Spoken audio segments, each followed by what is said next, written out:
बिस्मिल्लाहिर्रहमानिर्रहीम। आप देख रहे हैं अकबर जाहिद अर्श चैनल और हमारी तरफ से आप सबकी खिदमत में आदाब व सलाम।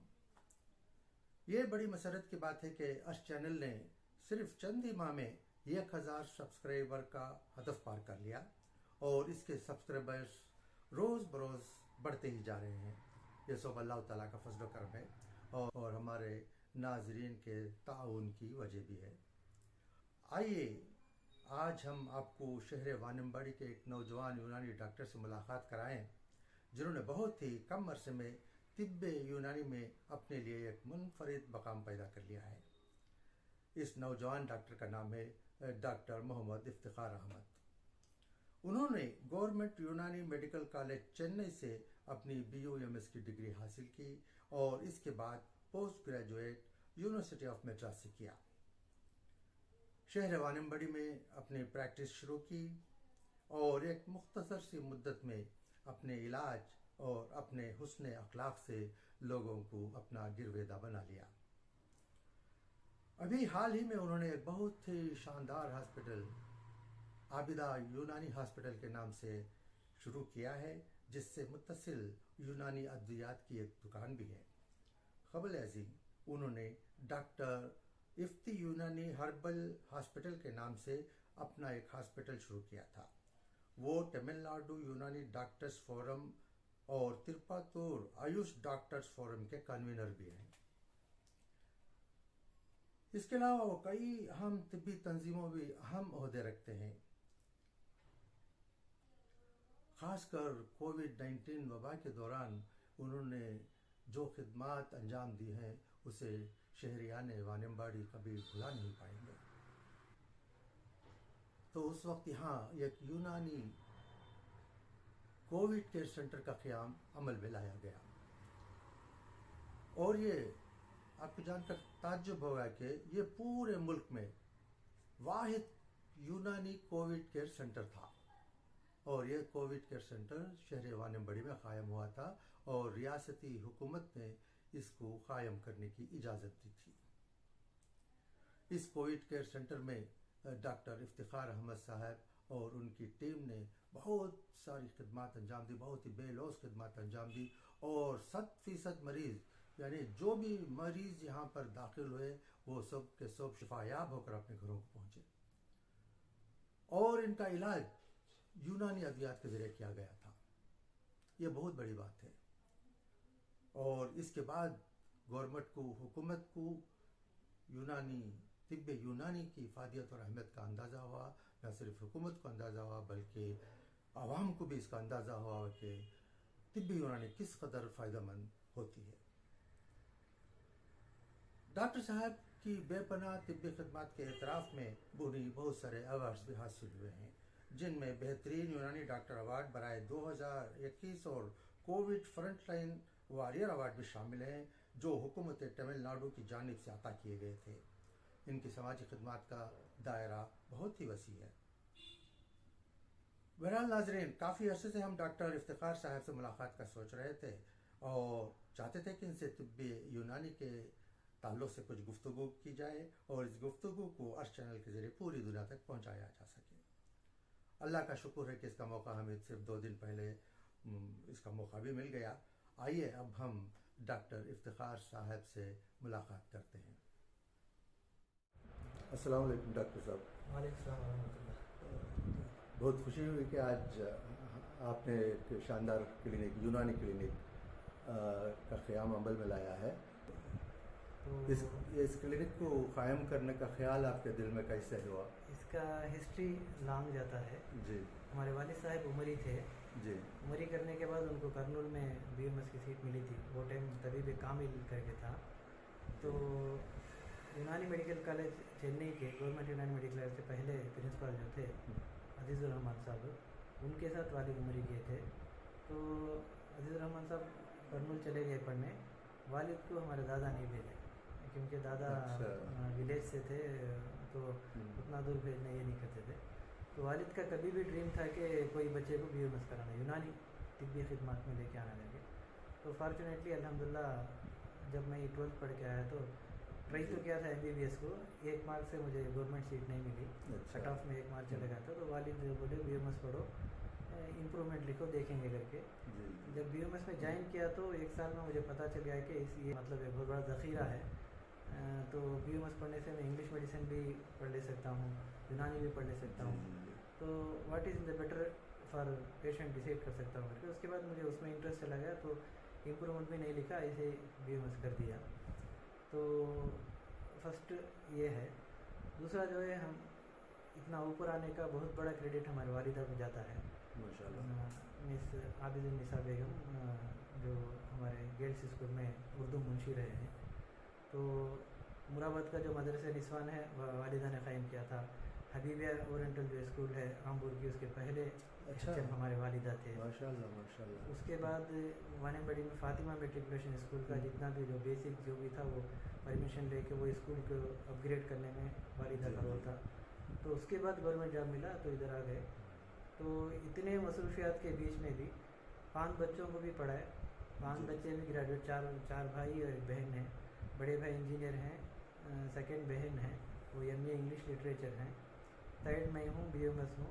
उसके बाद मैं PG इन हेर्बल बायोटेक्नोलॉजी और जेनेटिक इंजीनियरिंग में मद्रास यूनिवर्सिटी से किया था। सेकंड मेरे बाद डॉक्टर एहतिशाम हैं, जानते रहेंगे। अच्छा, जी हाँ जी हाँ जी। BMS हैं वो भी। उसके बाद वो MS किए थे PS मेडिकल कॉलेज आंध्रा से। लास्ट मेडिकल में मेरा साथ दे रहे हैं, MBA है वो, इश्तियाक उनका नाम है। वो मजलुब कॉलेज में प्रोफेसर थे, उसके इस्लामिया में थे, हकीम कॉलेज में प्रोफेसर थे। अभी दूसरा बिजनेस देखते हैं, मेडिकल बिजनेस देख रहे हैं। तो टीचर होने के बावजूद भी वो ज़माने में जब लकड़ी के चूल्हे थे तो मेहनत करके 5 बच्चों को भी दीनी तालीम, दुनियावी तालीम पूरा देकर सबको सेटल किया। तो मेरा ड्रीम था कि एक अच्छी यूनानी क्लिनिक कायम करूँ, क्योंकि वालिद का ड्रीम था हिकमत करना लेके। तो वी स्टार्ट विद जितने भी BMS डॉक्टर्स शुरू करते हैं, मैं भी प्योर एलोपैथी शुरू किया था। तो इन बिटवीन एक दिन वालिद ने सख्ती से बुला के मुझे बहुत डांट दी। तो मेरा ये ड्रीम नहीं था इंग्लिश मेडिसिन का। इंग्लिश मेडिसिन करो, पेशेंट को बेहतर है तो करो, इमरजेंसी में करो, लेकिन आप तिब में कुछ बन के बताओ करके। तो तभी से मेरे दिमाग में था, तो तिब के लिए कुछ अच्छे हॉस्पिटल कायम करना लगे। तो वालिद का वो ड्रीम था। नेक्स्ट थिंग, इतना ऊपर आने के लिए वालिदा का अहम रोल था, इसलिए इसका नाम आके आबिदा यूनानी हॉस्पिटल करके रखा। तो इसका एक ब्रीफ हिस्ट्री है। तो बहुत माशाल्लाह, अल्लाह खूब तरक्की अता करे आपको। आमीन आमीन आमीन। और मैं एक बात और जानना चाहता हूँ, ताकि हमारे चैनल के अर्श चैनल के जो नाजरीन हैं उनको भी पता चले कि यूनानी की हिफाजत क्या है, बेनिफिट, और इसको गवर्नमेंट की तरफ से किस तरह की मदद मिलती है, यानी इसके प्रोमोशन के लिए क्या कुछ गवर्नमेंट्स की कुछ स्कीम है, और यूनानी इलाज से किस हद तक फ़ायदा पहुँच सकता है। यूनानी इलाज को आके आजकल बहुत से लोगों ने एक पर्टिकुलर डिसीज़ को महदूद कर दिया है। फर्स्ट थिंग, वो ज़माने से जो चल के आ रहा था उसी के ऊपर कॉन्सेंट्रेट कर रहे हैं। और नेक्स्ट थिंग, जो नए निकल रहे हैं इसके लिए कोई प्रूफ नहीं है करके पीछे हट रहे हैं। ऐसी बात नहीं है। किताबों में अंदर जाके ढूंढेंगे तो बहुत से ऐसे हुक्मा लिख कर रखे हैं, वो चीज़ों को अगर मॉडर्न साइड से कंपेयर करेंगे तो जो मॉडर्न में जो नया नाम देते हैं डिसीज़ का, वो मालूम हो जाता है। अब करीब में जो कोविड आया था, कोविड को पहले 1 साल हमारे ऊपर लगाम लगा दी थी government, no general practitioner should practice medicine, particularly fever cases को नहीं देखना बोल दिए थे। सेकेंड वेव में जब एक मतलब आउटबस्ट हुआ था, तब गवर्नमेंट आके समझ में नहीं आया क्या करना करके, तो हर डॉक्टर को देखने की परमिशन दे दी। तब हम लोग आके यूनानी किताबों में अंदर जाके देखें तो कोरोना में जो सिम्टम्स जो मॉडर्न लोग बोलते हैं ये नई बीमारी है, इसका अलग सिम्टम्स हैं, तो जो लोग वो नेमिंग देते वो नेम हम लोग हटा के सिर्फ उसके सिम्टम्स जो अलामत थे उसको यूनानी में रेस्पिरेटरी डिसीज में कंपेयर करें तो एक बीमारी में उसका मैच है वहाँ पर।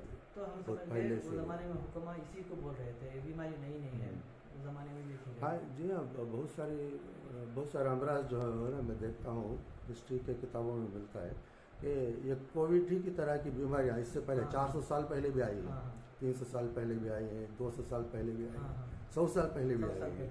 तो अभी मॉडर्न मेडिसिन में क्या करते हैं, कोडिंग और नेमिंग करके बहुत से डिसीज़ को नया नेम दे देते हैं। तो हम लोग क्या कहते हैं डिसीज़ आगे यूनानी किताबों में नहीं है, तो इसलिए यूनानी स्टूडेंट्स हो, जो हुक्मा हो, जो भी हो, किताबों में वो पर्टिकुलर अभी लंग्स का डिसीज़ है तो लंग्स फेफड़े के अमराज में जाकर कंपेयर करेंगे तो मालूम पड़ जाता है। जितने भी अलामत जो बोल रहे हैं, सिम्टम्स जो बोल रहे हैं, जी ये सिम्टम्स पूरा वो ज़माने में ये पर्टिकुलर डिसीजेस को हुक्मा बोले हैं, तो most probably that is corona. वो ज़माने में वो लोग दूसरा नाम जी हाँ जी हाँ जी हाँ। तो वो कंपेयर करके अल्हम्दुलिल्लाह वाने बड़ी में हम लोग गए साल यूनानी कोविड केयर सेंटर पे कायम किए थे, तो उसका कन्वीनियंट नहीं रहा। यानी यूनानी दवाएं ही दी जाती थी वहाँ पेशेंट को, फर्स्ट टाइम और काफ़ी इफाका भी हुआ। Proud to say that thanks to Tamil Nadu government, new chief minister Stalin sir, क्योंकि हमारी मांग थी 1 साल से यूनानी प्योर एंड प्योर यूनानी दवाई देकर कोविड के मरीजों में इलाज करेंगे। तो प्रीवियस गवर्नमेंट उसको कितने टाइम एवरी मंथ हम लोग उसके लिए रिक्वेस्ट भेजते थे, इट वॉज रिजेक्टेड। तो ये नई गवर्नमेंट आने के बाद विदिन 10 डेज आके परमिशन दे दिए। तो सेंटर में हम लोग आके एक्सक्लूसिव यूनानी दवा दिए थे, यहाँ तक के GH वानेबड़ी से हम लोग को ऑक्सीजन सिलेंडर्स दिए थे, ऑक्सीजन कॉन्सेंट्रेटर्स दिए थे, इमरजेंसी इंजेक्शन दिए थे। हम लोग वो चीज़ों को विदाउट ब्रेकिंग जैसी ऐसे ही वापस कर। इस सेंटर से, कोविड सेंटर से, यूनानी कोविड सेंटर से कितने मरीज शिफायाब हुए? तकरीबन 100 एग्जैक्टली 100 पेशेंट्स आके एडमिट करके, जो कोमॉर्बिड कंडीशन बोलते हैं, जो पेशेंट्स को ICU में एडमिट करना बोलते हैं, ऑक्सीजन ज़रूरत पड़ता है, ऐसे पेशेंट को 100 एडमिट किए थे। अल्हम्दुलिल्लाह 100 के 100 इलाज होकर गए। सिर्फ एक पेशेंट को इलाज के दरमियान दूसरा कुछ पर्सनल प्रॉब्लम, लेडीज़ प्रॉब्लम शुरू हो गया, तो उसके लिए रेफ़र करना पड़ा। और OP में आके आप जो रोज़मर्रा देखते हैं ना, ऐसे जो पॉजिटिव कोविड केसेस को 769 केसेस दवाई देकर घर में क्वारंटीन करके उनको बाकायदा इंस्ट्रक्शन इलाज कराए, दवाई दिए थे। अल्हम्दुलिल्लाह सक्सेस रेट 100%, कोई एक केस भी डेथ या इमरजेंसी हो गया ट्रांसफ़र करो ऐसा नहीं किए थे। यहाँ तक कि अल्हम्दुलिल्लाह बहुत से बड़े हॉस्पिटल से जो पेशेंट्स को वापस भेज दिए थे घर को, उनको भी हम लोग आके यहाँ पर एडमिट करके। और एक अहम सवाल करना चाहता हूँ, यूनानी में सर्जरी हाँ किस हद तक होती है या नहीं, यानी कॉम्प्लिकेटेड केसेस भी होते हैं? नहीं, अल्हम्दुलिल्लाह यूनानी आके उसका बेसिक ही है बैचलर ऑफ यूनानी मेडिसिन एंड सर्जरी, तो सर्जरी बाकायदा पढ़ाते हैं अल्हम्दुलिल्लाह। चेन्नई के हद तक कीलपाक मेडिकल कॉलेज में ईच एंड एवरीथिंग हम लोगों का रवैया इतना अच्छा रहता, वो लोग के साथ सिंसियरिटी और मेल मिलाप के साथ रहते, तो इसलिए वहाँ के प्रोफेसर्स यूनानी और इंग्लिश मेडिसिन के स्टूडेंट्स के बीच में डिफरेंस नहीं रहते, अपने ही बच्चों जैसा हर चीज़ सिखाते। यहाँ तक के जो टैलेंटेड बच्चा रहता है उसको साइड बेड बोलते हैं, COT बोलते हैं, BOT बोलते हैं, BOT में असिस्टेंट रखते, COT में जो है छोटे छोटे माइनर सर्जरीज हमारे बच्चों से ही कराते हैं। तो इसमें PG भी है, MS भी है। तो राइट नाउ ऑल इंडिया में सिर्फ एक जगह है, तो गवर्नमेंट उसको परमिशन भी दी है, लेकिन due to some unusual happenings next upgrade level को कोई नहीं जा रहे हैं। अच्छा। तो फैक्ट इज़ बहुत से बीमारियों को हम लोग विदाउट सर्जरी बराबर कर देते हैं। दैट इज द रीज़न बहुत से नहीं जाते, मतलब इमरजेंसी सर्जरीज, मतलब अपेंडिक्स हो गया, एक्यूट अपेंडिसाइटिस हो गया, तो वो करना ही पड़ेगा। चांस अब मतलब किडनी में स्टोन है, पित्त में पत्थरी है, ऐसे चीज़ों पाइल्स है, हेमोराइड बोलते हैं ना, उसको सब हम लोग सर्जरी ऑप्शन नहीं लेके जाते।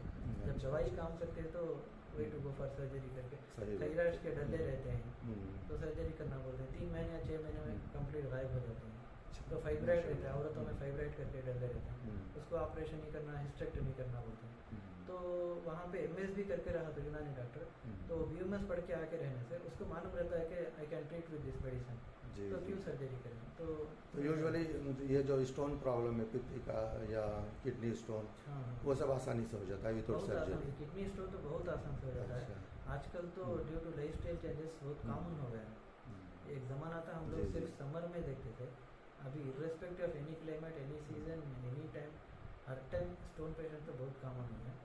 पित्त का थैली का थोड़ा 50-50 है, 100% जांच करके कोई चैलेंज करता तो मे बी उनका कोई नया क्या बोलते हैं मखसूस नुस्खा कुछ होगा, लेकिन समटाइम्स उसमें पित्त के पत्थरी में आके बहुत से क्या बोलते हैं परहेज बहुत करना पड़ता है, परहेज करना पड़ता है। अच्छा, परहेज रहता है, बहुत से लोग नहीं करते, तो इसलिए हम लोग ज़्यादा चांसेस नहीं लेते। स्टिल यानी चिकनाई वगैरह जो है इसके सबसे उसके लिए एक बड़ा गाइडलाइन ही आता है। अच्छा, और आप पूछे थे हुकूमत के तरफ से, जी हाँ जी हाँ, हुकूमत के तरफ से तो it's always step motherly treatment ही है।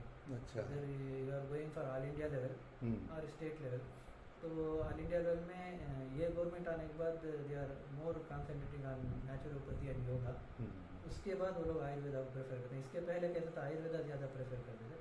अब जो प्रेजेंट गवर्नमेंट है वो लोग मिनिस्ट्री ऑफ आयुष करके अलग आने जी के हाँ, बाद जी हाँ। उससे यूनानी को थोड़ा बहुत फ़ायदा होता है, लेकिन मैक्सिमम ऑफ जो भी मेजर है बोनस आके नेचुरोपैथी रोग वाले लेके जाते हैं और आयुर्वेदा। उसके बाद ऑलमोस्ट ऑल इंडिया लेवल में होम्योपैथी, यूनानी और सिद्धा को एक ही तरीके से देखा जाता है। और तमिलनाडु गवर्नमेंट सिद्धा उनका ट्रेडिशनल मेडिसिन जी वजह हाँ, से जी दे हाँ। Are giving more importance to Siddha. Still Tamil Nadu के हद फिर भी तक बेहतर है। ये जो गवर्नमेंट है ऑलवेज जो I am not talking about politics, please forgive me. तो वेदर इट इज़ कलेंजर करुणानिधि और his son MK. Stalin, DMK government जब भी आती है तो they are always having soft corner for यूनानी। One of the prime example आके कोविड केयर सेंटर, वही गवर्नमेंट ऐसे ही आके कोरोना जब सेकेंड वेव में जब नाच रहा था, आपको मालूम रहेगा वानपड़ी में ऑलमोस्ट वानपड़ी का क्रीमी लेयर बहुत से लोग गुजर गए। ऐसे टाइम में वानपड़ी में एक सेंटर को परमिशन दे देना बहुत बड़ी अगर बात है, कुछ बहुत बड़ी बात ऐसा है। वैसा होता तो गवर्नमेंट के ऊपर आ जाता, प्लेइंग विद पब्लिक लाइफ। तो this government somehow helping us. तो इंशाल्लाह आप जैसे बड़े लोग इसको नेक्स्ट लेवल में लेके गए तो गवर्नमेंट और हेल्प कर सकते नहीं, करना चाहिए, इसको प्रमोट करना चाहिए, क्योंकि बेसिक है। मैं समझता हूँ एलोपैथी का बेसिक भी जो है हाँ। वो यूनानी ही है, हाँ। सिस्टम ऑफ मेडिसिन है। शुरुआत ऐसे हुई ना, एक ज़माने में जी 18th हाँ। सेंचुरी में सब आके पूरा यूरोप में आके अल क़ानून फिक्की भी पढ़ाते थे, मेडिसिन की मेन बुक वही थी। अच्छा। उसके बाद आके चेंजेस आए तो they are giving other way. जी तो जी। Basic for all medicine is mother of all medicine. उनका एक एक जी हाँ, काम जी हाँ, जी हाँ। Siddha people say they are mother of all medicine, Ayurveda वो लोग बोलते हैं। लेकिन if you go in history in deep तो Unani is mother of all medicine, क्योंकि फादर ऑफ मेडिसिन आप भी हिप्पोक्रेट को बोलते हैं, मुफरात को बोलते हैं। मुफरात is nothing but is a Unani physician. Ji ji.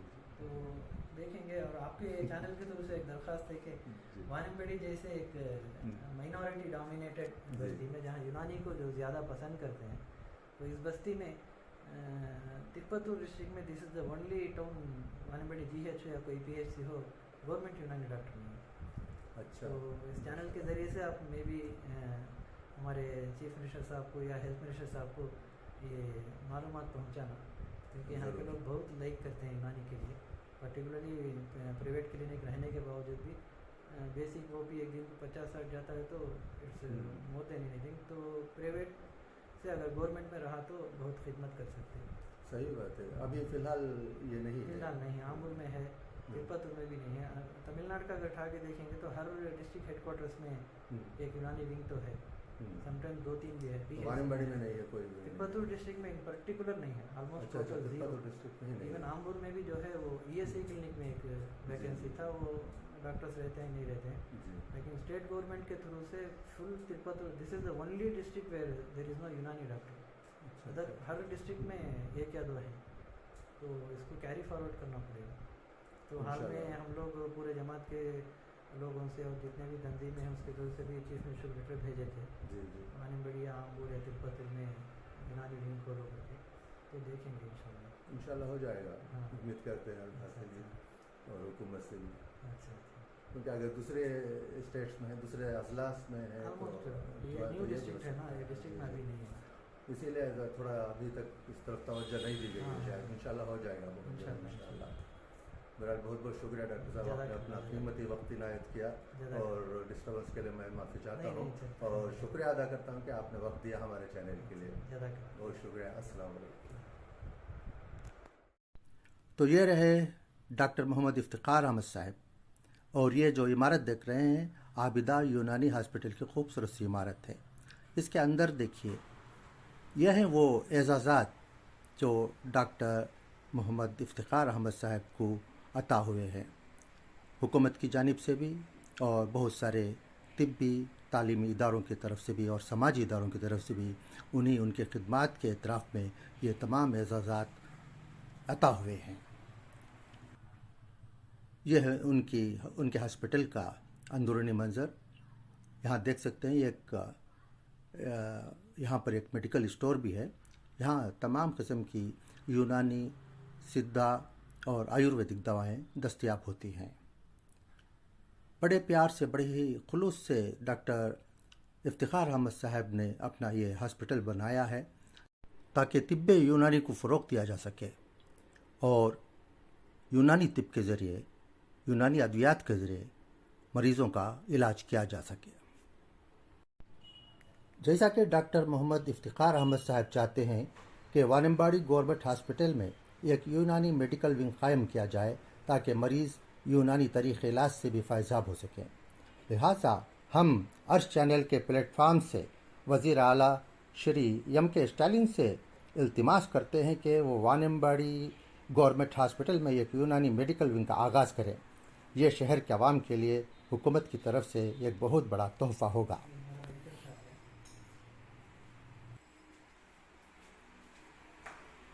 As requested by Dr. Mohammad Iftikhar Ahmad Sahib, we too, through the platform of our channel, request to provide a Unani wing in the Wanimbadi Government Hospital, as there is no such facility available in the newly created Tupatu district.